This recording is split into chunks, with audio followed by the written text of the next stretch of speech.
unajua kwamba ndani ya Mega Mix tunakuwa na heshima moja muhimu kabisa au vibana kwenye zile tracks za kitambo. And leo tuko na mwamba hapa, anatupa moja kati ya ngoma zake bora kabisa na ni kali na ina historia nzuri sana kwenye maisha yake. Au vibana, atajitambulisha anaitwa nani, kutokea wapi?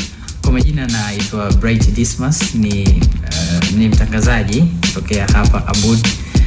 Ni katika kipindi cha Mega Mix Show leo, katika siku hii ya leo, ni napenda kuzungumzia nyimbo moja ya zamani ambayo ilikuwa imevuta hisia sana kwangu, ambayo aliimba Bella 9, mtoto wa Morogoro, msanii kutoka Morogoro, ambayo ilikuwa inaitwa Sumu ya Penzi.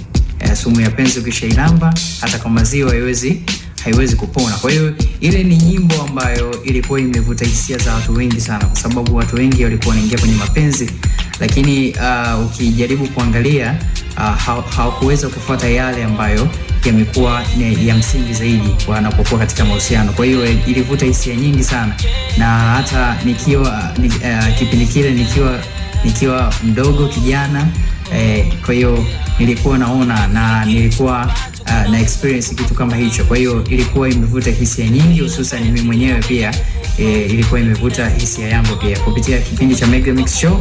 Nilikuwa na hayo, na ni moja ya nyimbo ambayo ilikuwa imeniburudisha na kunisisimua zaidi. Kama ikipigwa leo kwangu itakuwa ni furaha sana, kwa sababu itakuwa inanikumbusha kipindi hiko ambacho nimeweza ku-experience nyimbo hii. Okay, bana, najua wapo wengi sana pengine Sumu ya Penzi na wakumbusha miaka mingi iliyopita. Bana, hii hapa request ya mwanetu ndani ya Mega Mix Show ya Abud FM, naenda kama Sumu ya Penzi kutoka kwa Bella 9 on your radio hit time.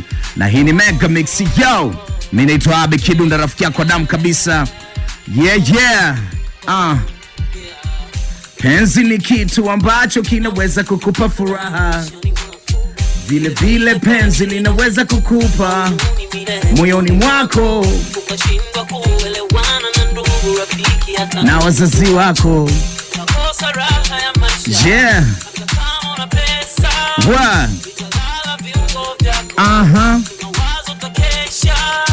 Utakosa raha ya maisha hata kama una pesa. Yeah. Sumu ya penzi. Okay. Sumu ya penzi. Sio kama mina kukata. Mega Mix. Mega Mix, yo. Mega Mix.